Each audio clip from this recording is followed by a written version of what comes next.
Hi, I'm Mayela. My sister accused me of stealing a $16,000 necklace.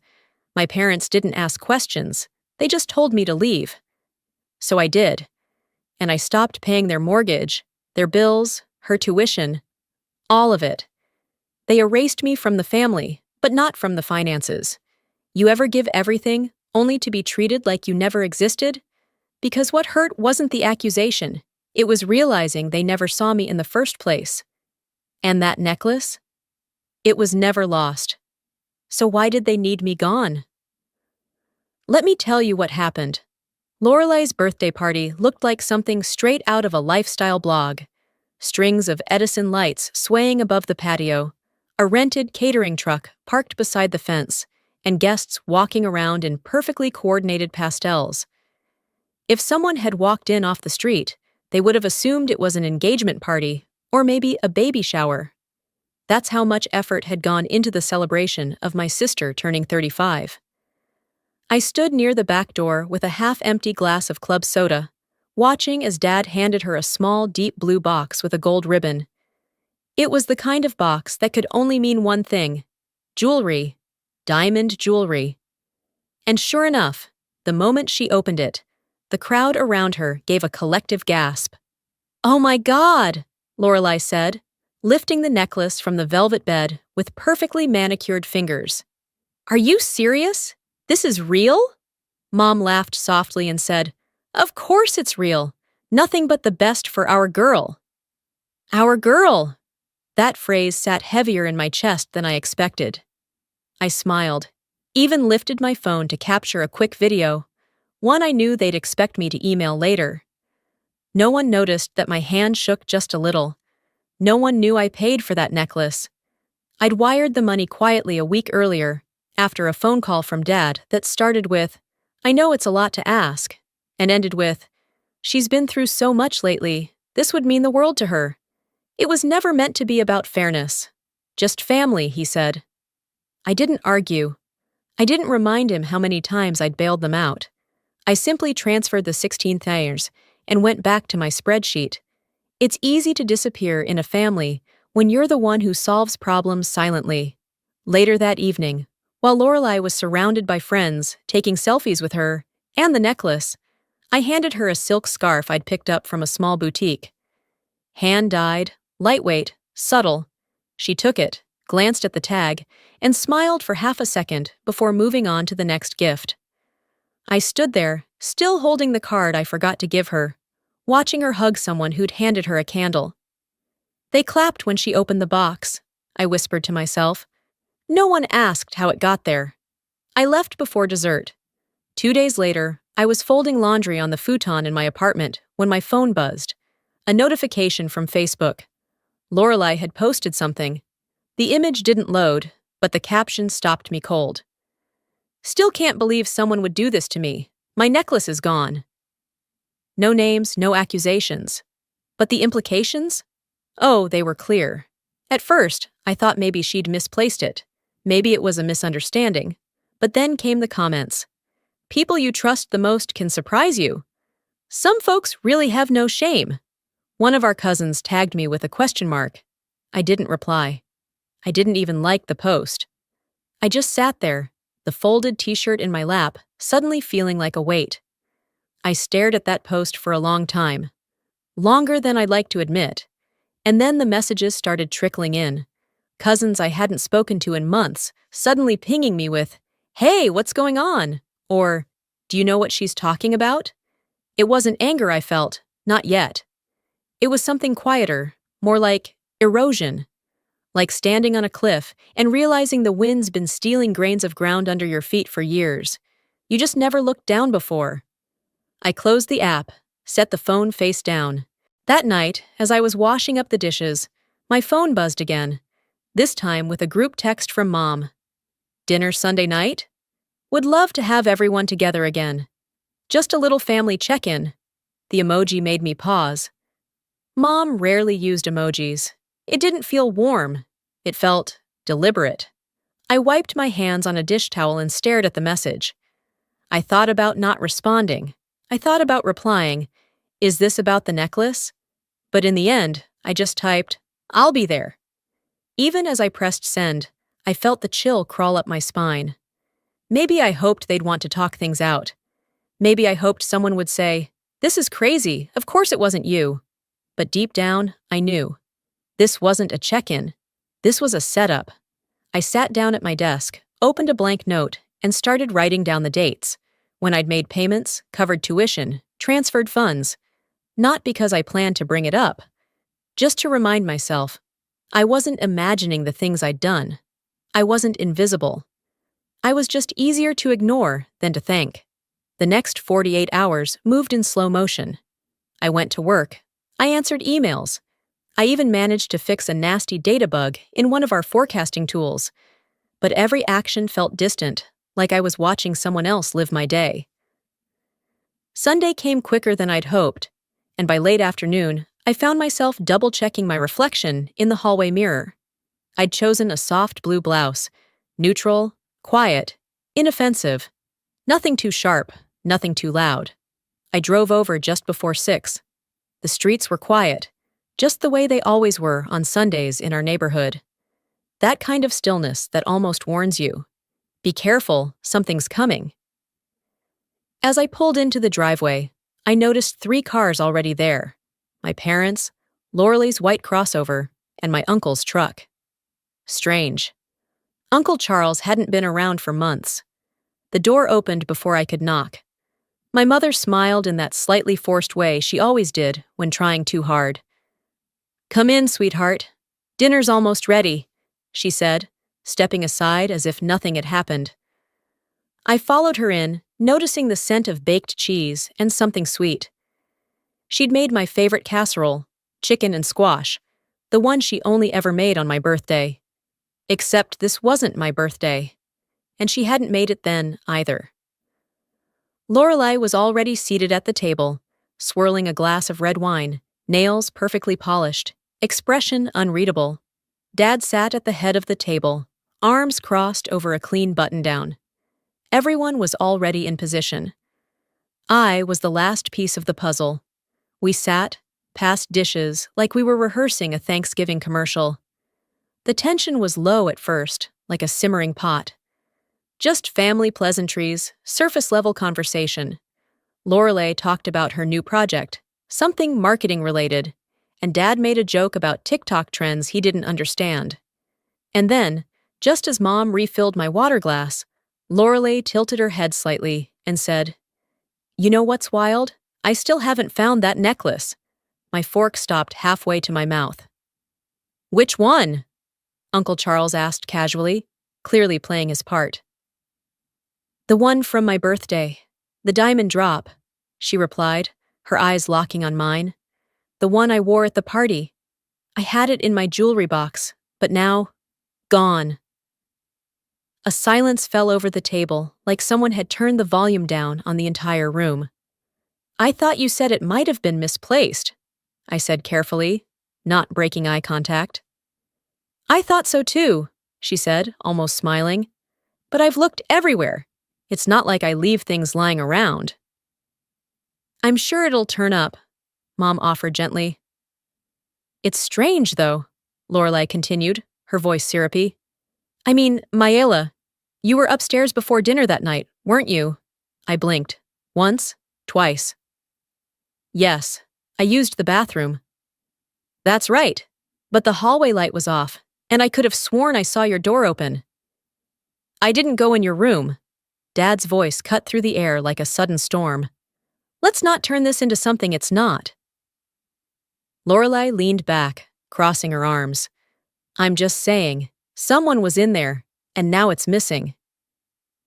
I looked at Mom, hoping she'd intervene. Instead, she kept folding the edge of her napkin. Then came the line that shifted the room entirely. "Well," Lorelei said, setting her wine down, "I found the box." That pulled everyone's gaze. "The necklace box," she clarified, eyes never leaving mine. "It was under the bookshelf, in your old room." My mouth went dry. Dad's chair creaked as he leaned forward. "Is there anything you'd like to tell us?" I shook my head slowly. "I haven't touched that room in over a year. Why would I?" People do strange things under pressure, he said, cutting me off. I didn't take it, I said clearly. You know me. I thought I did, he muttered. Mom still hadn't spoken. Lorelei added, If it was a misunderstanding, you can just give it back. No one wants this to get ugly. There's nothing to give back, I snapped, my tone firmer now. I don't have your necklace. I never did. Dad stood. Then maybe it's best you leave. Cool off. Think this through. Excuse me? You heard me. I looked at each of them.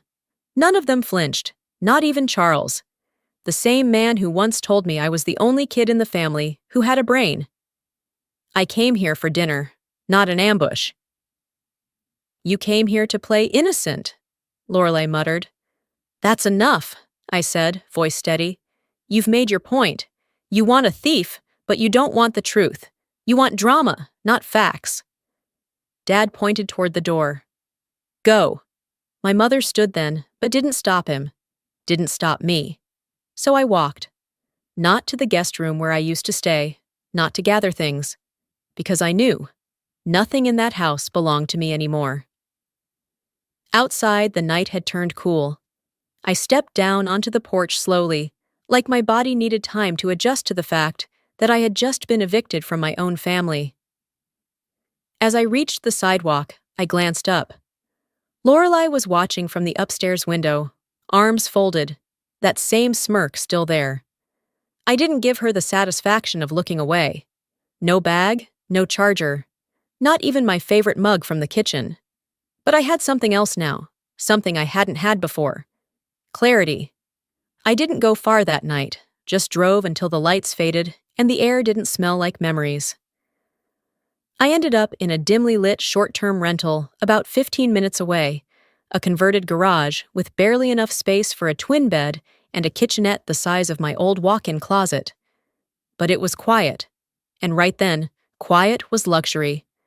I collapsed onto the lumpy futon without changing clothes. My shoes were still on. No charger, no change of clothes, no toothbrush, just my purse and the weight in my chest. I tried to sleep, but all I could see when I closed my eyes was that ridiculous smirk on Lorelei's face as I stepped off the porch. By morning, my phone was at 2%. I found an old Android charger tucked in the drawer beside the bed. One of those lucky coincidences that felt like it came with a wink from the universe. I plugged in and stared at the blinking screen until it flickered back to life. The first message was from work, just a meeting reminder. The second was from my mom. Hope you made it home okay. No period, no warmth, just neutral. I didn't respond. Instead, I messaged my manager and asked if I could work remote for the week. He didn't ask questions, just said, "Take the time you need." After showering, I made a list on the back of an old receipt. Deodorant, socks, toothpaste, phone charger, pain relievers, cheap flats for work calls. I took the car to a nearby strip mall and bought everything in under 20 minutes. No hesitation, no checking prices. I just needed to stop feeling like I was unraveling. Back at the rental, I laid the new items across the foot of the bed like supplies for an emergency. Maybe that's exactly what this was. Later that evening, I sat on the edge of the mattress with a reheated burrito in one hand and my phone in the other. I was flipping through social media like it owed me answers. And then I saw it. A video from Lorelei's account titled, GRWM, Birthday Dinner Look. Get ready with me. Typical. She stood in front of her vanity, curling her hair, applying foundation, talking to the camera in that fake soft voice she always used when trying to sound relatable. But it wasn't her words that stopped me. It was what was behind her, in the mirror. Hanging delicately around her neck, half tucked beneath her blouse, was the diamond drop necklace, the same one that had supposedly gone missing, the one that got me kicked out of our family's dinner, the one she'd cried over in front of Mom, the same necklace she'd said was definitely stolen. I blinked, paused the video, rewound it. There it was again, clear as day, a glint of betrayal caught in glass and pixels. I didn't react, no yelling, no calling, no dramatic post. I simply downloaded the video and took 2 clean screenshots of the moment the necklace was most visible, one framed, one zoomed, labeled them, and saved them to a folder titled Backup Personal. No one needed to know. Not yet. I stared at the screenshots for a long time, not because I doubted what I saw. I was past that. I just couldn't believe how easy it had been for her. To lie, to perform, to rip apart decades of trust with one manufactured scene. But that's the thing about people like Lorelei. They don't need to be right. They just need to be believed. 2 days later, I was sitting in a small coffee shop a few blocks from the rental, trying to piece together a version of my week that would make sense to anyone else. My laptop was open. The video paused at the exact second Lorelei turned toward the mirror. The necklace shimmered like it had its own spotlight. I didn't touch my drink, just kept tapping my fingers against the lid. What did I do with this? Send it to my parents? They'd ignore it, or worse, defend her. Say it was an old video, say I misunderstood. Post it online? That would make me the bitter one, the messy one. I thought about confronting her directly, but I already knew how that would go. You're reaching. You're jealous. Wow, obsessed much? She'd spin it in seconds. And even if I cornered her with truth, what would I win? The necklace? The right to sit at the table again? No. I closed the laptop. This wasn't the moment to shout. This was the moment to prepare. I went back to the rental and began organizing everything. Bank transfers, tuition receipts, gift records, text messages, screenshots. I wasn't planning a war. I was building an archive. I labeled folders by year, made backups in the cloud. Every time I added a file, I felt lighter. Not because it erased the damage, but because I wasn't letting anyone rewrite what I knew to be real. People only get away with lies when no one is willing to hold the truth, and I wasn't done holding it. By the time I'd finished sorting the files, the clock on the microwave blinked 3:42 a.m. I hadn't noticed how long I'd been working until the cheap desk lamp began to hum from being on too long. My back ached, my eyes burned. But oddly, I felt grounded. For the first time in days, I knew exactly what I was doing. The next morning, I woke to 3 text notifications. One from my bank, reminding me a recurring payment was due for the water utility account. Another from the mortgage company, and one from my mother. Power flickered this morning. Is that something on the city's side? I didn't reply. Instead, I sat down at the small fold-out table that doubled as a desk and opened my bank dashboard. Each monthly payment, electric, gas, internet, waste management, lined up like little digital bruises, proof of what I'd been shouldering alone for years. No one had ever asked how they stayed afloat. They just assumed the money showed up. Like magic. Or maybe like obligation. Click. I canceled the electric bill first. Click. Then the water. Then the mortgage. That one sat heavier. I stared at it for a moment. My name wasn't on the deed, wasn't on the loan. But for over 36 months, my account had paid it.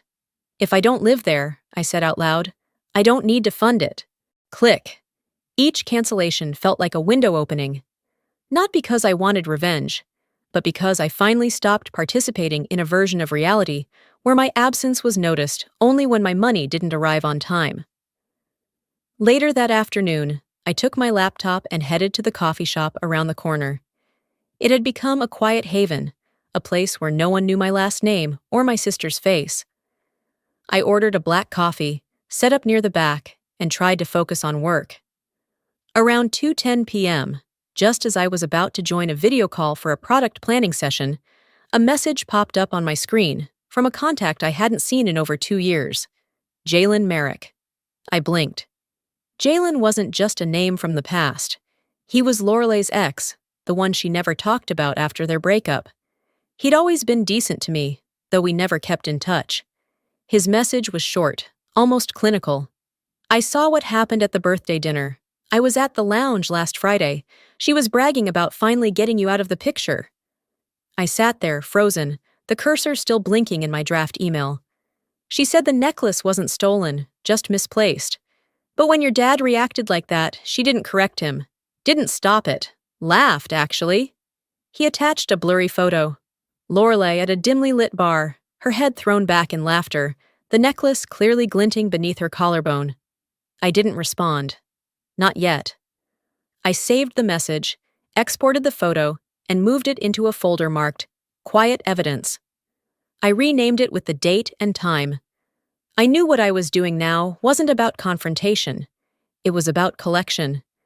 The message confirmed what I already knew in my gut, but hearing it from someone else, someone who had nothing to gain, it turned the suspicion into certainty. That changed everything.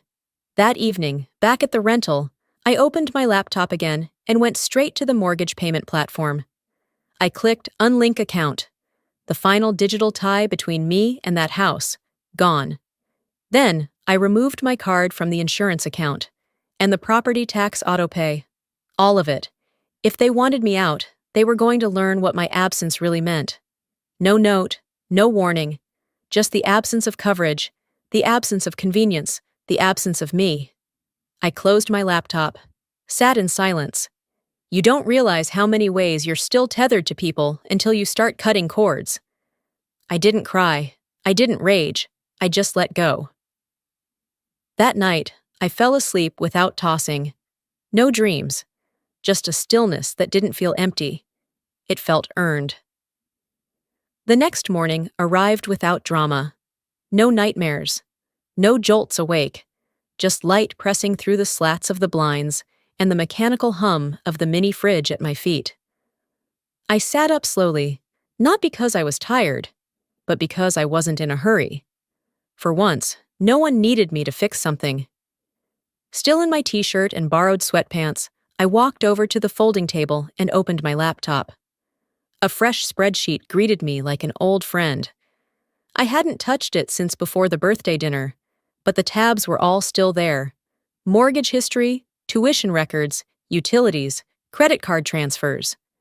I opened a new sheet, titled it Personal Ledger, and started typing. First column, date of transaction. Second, purpose, rent, groceries, prescriptions, dentist copay. Third, recipient, dad, mom, Lorelei, textbook, utilities, autopay. Line by line, I built my case. I didn't cry, didn't pause, didn't second guess. It wasn't about revenge, it was about memory. I was tired of letting other people rewrite the past. By the time I finished, the total at the bottom of the sheet read 243,188 seans in 72s. It took my breath a moment to catch up. That number didn't include the time spent driving my mom to appointments, or covering surprise bills, or the interest I paid on credit cards used to float family emergencies. I printed it, stapled the pages together, slid the stack into a yellow folder, and wrote across the top in black Sharpie. Truth. If anyone ever dared to say, "You never really helped," I could hand them this instead of explaining. Around 1:30 that afternoon, while I was heating leftover rice in the microwave, my phone lit up with an incoming call. Dad. I let it ring once, twice, then picked up. "Hi," I said, flat and unassuming.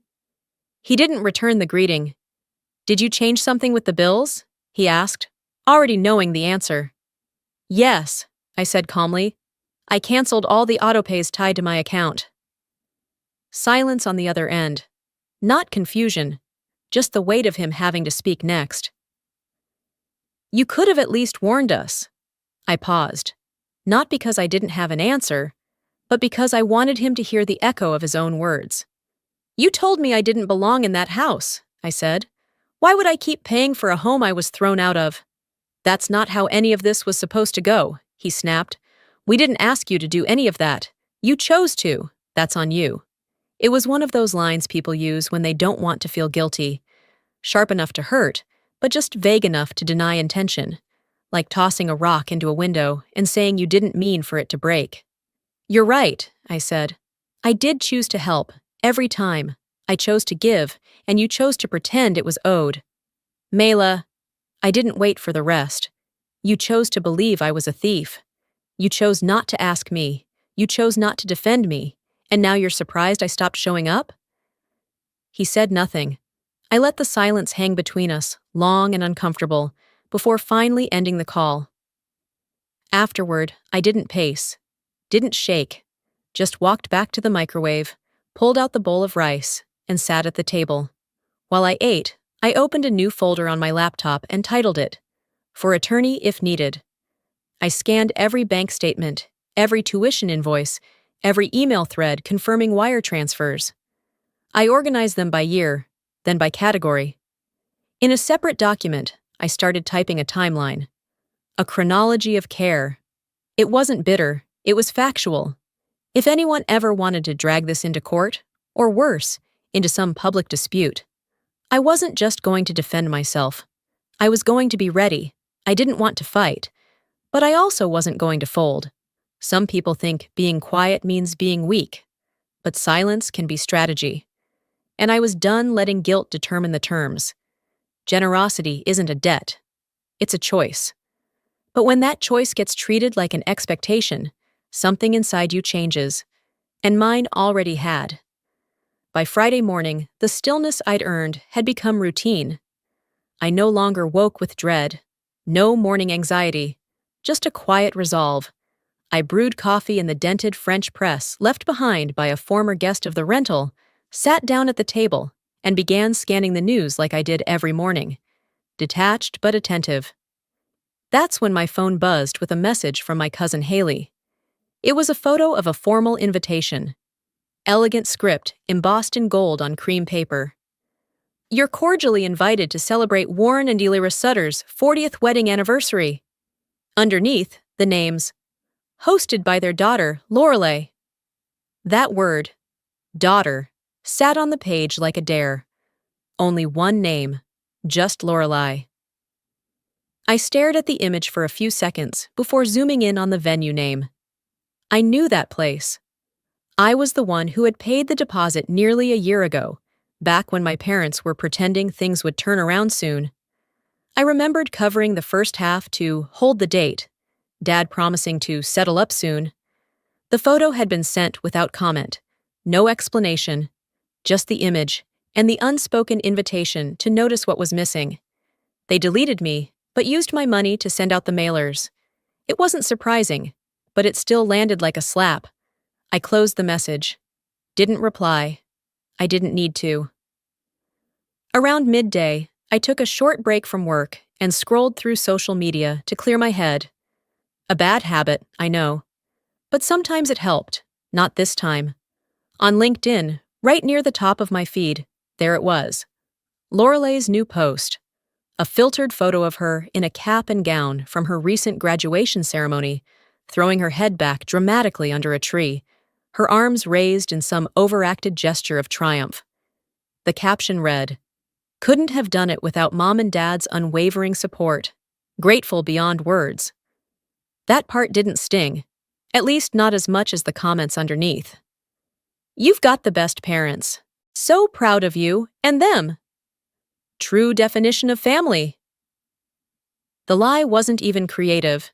It was so cleanly packaged that it almost looked like truth. And no one, not one person, mentioned the fact that tuition at her private grad school ran over $45,000 per year. Or that she'd never had a job that lasted more than 6 months.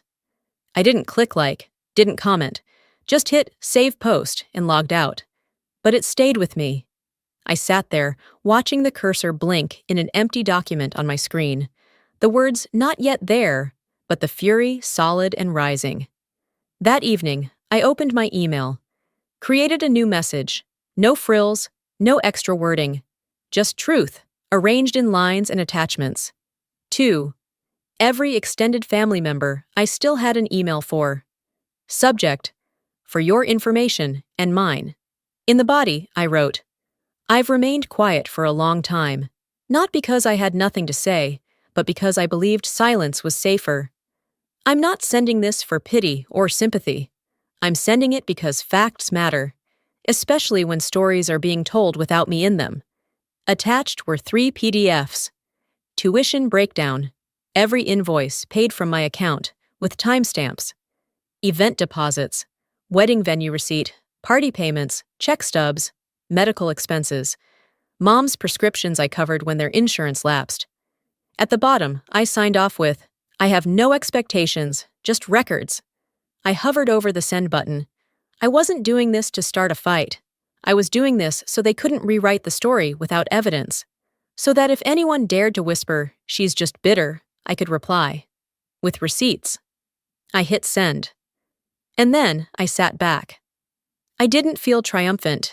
Didn't feel ashamed either. What I felt was something cleaner. Like I'd finally pushed a weight off my chest that I wasn't meant to carry in the first place. Sometimes people talk about revenge like it's loud, like it explodes or burns or leaves someone crying. But this wasn't that. This was surgical, quiet, precise. This was clarity. The first call came the next morning. I let it go to voicemail. Then another buzzed in before I'd even gotten out of bed. Same area code, different number. By the time I had poured a cup of coffee and opened my laptop, 3 more missed calls had joined the queue. All unspoken, all urgent in their silence. I didn't need to listen to the messages. I already knew. By mid-afternoon, I decided to run a few errands. I threw on jeans and a hoodie, tucked my hair under a baseball cap, and drove out to the pharmacy to refill my thyroid medication. It had slipped my mind the last few days, buried beneath spreadsheets and emotional debris. The moment I stepped inside the store, I noticed the pharmacist's assistant stiffen. She was usually friendly, Chloe, if I remembered correctly. Her smile faltered slightly as I approached. "Hi, I'm here to pick up a refill for Mayela Sutter," I said, offering the usual polite tone I reserved for public spaces. She typed for a few seconds, glanced at the screen, then looked back at me with a carefully controlled expression. It looks like your coverage was removed. It says you're not listed under the plan anymore." I blinked. "Excuse me?" She lowered her voice. "It was changed last week, retroactively. I can still fill the prescription, but it'll be out of pocket." "Of course." I nodded once. "That's fine." As she rang it up, I pulled out my debit card. The total wasn't astronomical, but the message was crystal clear. They didn't just push me away, they erased me. I left the store without saying another word. Didn't slam the door, didn't complain. Just walked back to my car and sat for a moment, letting the weight of the moment settle. I wasn't just being cut off emotionally, they were cutting me out legally, financially, institutionally, as if undoing my contributions somehow rewrote my presence. Later that evening, after dark had crept in and the city lights flickered through the blinds, I opened my email to find a message from a coworker. Subject line, "You should see this." I clicked it. Attached was a TikTok clip, just 7 seconds long. Lorelei's face filled the frame, her makeup half done, curling iron in one hand. She was doing one of those "get ready with me" videos, the kind influencers love. But behind her, in the reflection of the vanity mirror, clear as daylight, was the necklace. The diamond drop necklace. The one she had sobbed over, accused me of stealing. The one that had gotten me cast out of my parents' home like an unwanted visitor. She wore it casually, tucked just beneath her collarbone, half visible as she adjusted her blouse. No edits, no filters. Just truth, hiding in plain sight. I paused the video, took 3 screenshots, labeled the file. Necklace proof LD, March 22.move. I didn't call her. I didn't send it to anyone. I opened my archive. For the next hour, I built new folders, photos, receipts, medical, voicemails, and now, video evidence. Everything had a label. Everything had a timestamp. This wasn't paranoia, it was preparation. I wasn't planning to sue. But if they tried to bury me again, I'd have a digital trail wide enough to walk straight back into the truth without saying a word. I uploaded the screenshots, double-checked the file names, backed it up to 2 separate cloud services, sent an encrypted copy to my personal email, just in case. Then I leaned back in my chair and stared at the wall above my desk. Nothing hung there, no photos, no notes, no reminders. Just white paint and quiet defiance. "They can say I disappeared," I murmured. "They can tell people I abandoned the family, But I'll know better. And now I have proof. Sometimes people don't need to scream to burn bridges. Sometimes they do it with signatures, with omissions, with quiet betrayals wrapped in polite smiles. They had removed me from the insurance like I was never born, like I was some temporary visitor who overstayed her welcome. But facts don't vanish just because someone edits you out of the family group text. As I uploaded the final file, I felt something unfamiliar settle in my chest. Not rage, not sadness, certainty. Let them talk. Let them twist the story. I had receipts. I had video. And most importantly, I had nothing left to lose. The next day started with a chime. Not an alarm clock, not a text from a friend.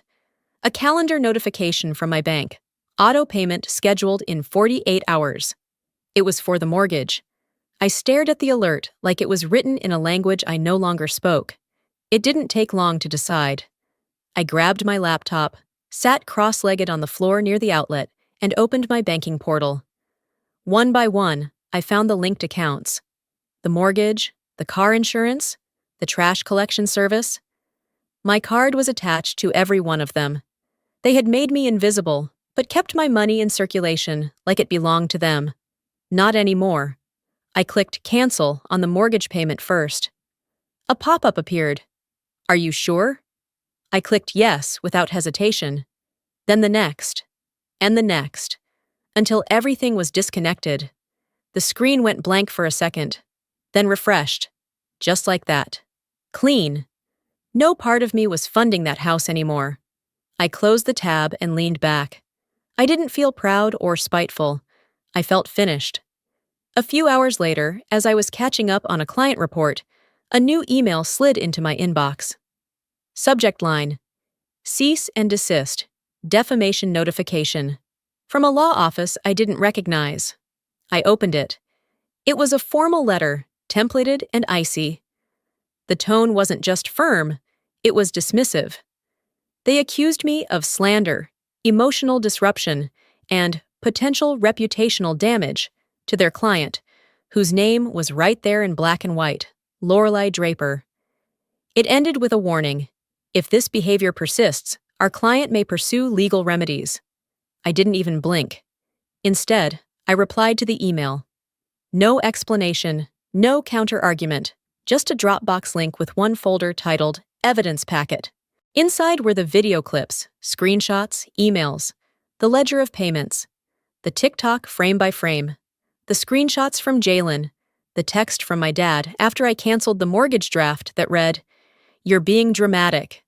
I didn't say a word. Let the documents do the talking. 2 days later, a second email came. One line. Our client has chosen not to pursue legal action. No apology, no retraction, just silence in the form of retreat. By the end of the week, I'd made my decision. The lease on the Airbnb was about to expire, and for the first time in a while, I wasn't stuck. I drove across town and signed a one-bedroom lease under my full name. No cosigner, no questions asked. I changed my number that same afternoon, sent a single message to my job with the update. The rest? Not their business anymore. The moving van arrived the next morning. I packed my few bags, loaded them myself, and left nothing behind but a folded note on the kitchen counter. Thanks for the temporary shelter. M. Driving out of the city, I didn't play music. I didn't call anyone. The sun was setting behind me, casting orange and blue shadows across the empty highway. There was something final about the way the county line sign disappeared in my rearview mirror. No fanfare, no goodbye, no dramatic closing monologue, just departure. I didn't need them to see me walk away. I just needed to walk. They could keep pretending I never existed, but they'd never erase what I carried. And now, they couldn't touch what I built on my own. Justice doesn't always shout. Sometimes it just leaves, quiet, clean, and undeniable. The first week in the new apartment passed without much fanfare. I unpacked slowly, box by box, filling drawers I'd bought myself, hanging curtains that didn't belong to anyone else's taste but mine. There was a kind of peace in choosing your own towel colors. On the seventh morning, I woke up to soft light spilling across the hardwood floors. A breeze moved the sheer panels near the window, and for a few seconds, I let myself believe that maybe this was the quiet life I'd never had a chance to live. Then came the vibration. A text. I flipped my phone over. Mom. The message was short. No, hi. No context, no punctuation. You broke this family. I stared at the screen for a long while. Not because I didn't know how to respond, but because, for the first time, I didn't feel the need to. I didn't tremble, didn't gasp, just tapped and held the message, selected delete, and went back to my coffee. Once upon a time, that sentence would have pulled me apart. I would have replayed it for hours, wondering what I could have done differently. I would have felt like the villain in a story I didn't write. Now it just sounded like someone blaming a mirror for reflecting what was always there. Later that afternoon, I finally finished decorating the bare wall in the living room. It had taken me weeks to decide what to put there. I didn't want anything generic. No live laugh love signs or store-bought motivational quotes. I wanted something honest. I pulled out a photo, one of me at age 8, standing barefoot in the backyard, holding a butterfly net and grinning like I'd discovered something important. Just me. No one else in the frame. I placed it inside a simple black frame and hung it in the center of the wall. Below it, I tacked up a single word I'd cut from thick cardstock. Enough. Not as a statement of anger, but as a declaration of self. I wasn't celebrating exile, I wasn't proud of the losses, but I also wasn't begging to be taken back. This home, tiny as it was mine. Not rented emotionally, not borrowed under conditions. Mine. I stepped back and looked at the picture, then the word beneath it. I spent years paying to belong. Turns out I was always enough, just too close to see it. That evening, I checked my voicemail inbox. It had been filling up, but I hadn't touched it in days. 10 new messages. I listened to none. One came from my aunt, one from a cousin, one from my father. His voice clipped, saying something about Lorelai going through a tough time. Another one asked if I could just talk to her.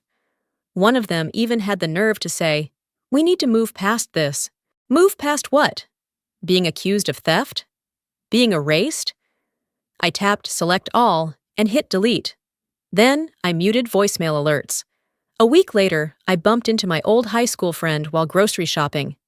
We exchanged pleasantries, nothing too deep, until she casually mentioned that my dad was working part-time at a hardware store across town. I raised an eyebrow but said nothing. She didn't press. The same night, I got a message from an old coworker who still followed Lorelai on social media.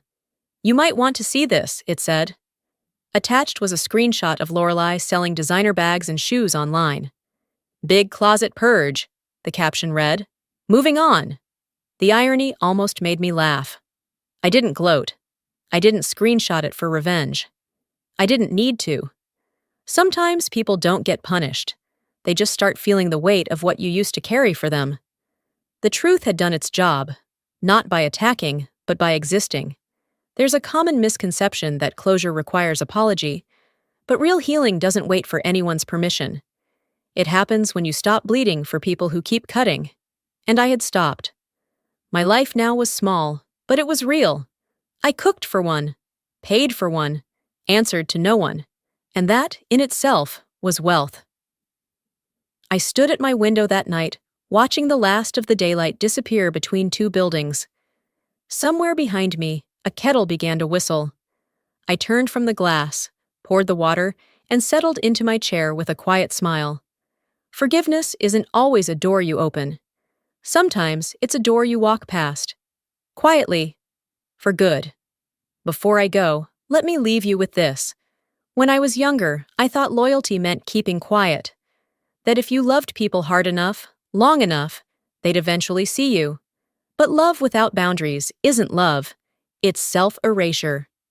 Sometimes the most courageous thing you can do isn't fighting back. It's walking away with your dignity intact. And no, it won't come with applause or instant peace. But it will come with clarity, with space, with air you didn't know you'd been holding in for years. If this story felt familiar, if you've ever been the one holding a family together, only to be cut out of the photo, then I hope it reminded you. Your worth is not up for a vote. You don't have to be loud to be powerful. Sometimes your silence, your exit, your no, is the legacy. So now let me ask you, have you ever been erased by the very people you held up? What did you do when your giving became invisible? I'd love to hear your thoughts. Drop a comment below. Tell me where you're watching from, or just type 1 if this hit home for you. And if it didn't, tell me why. I want to understand every side. And hey, if you made it to the end of this video and felt something shift inside you, consider subscribing to this channel. We've got more stories that heal, reveal, and remind us we're never alone in what we've been through. See you in the next one.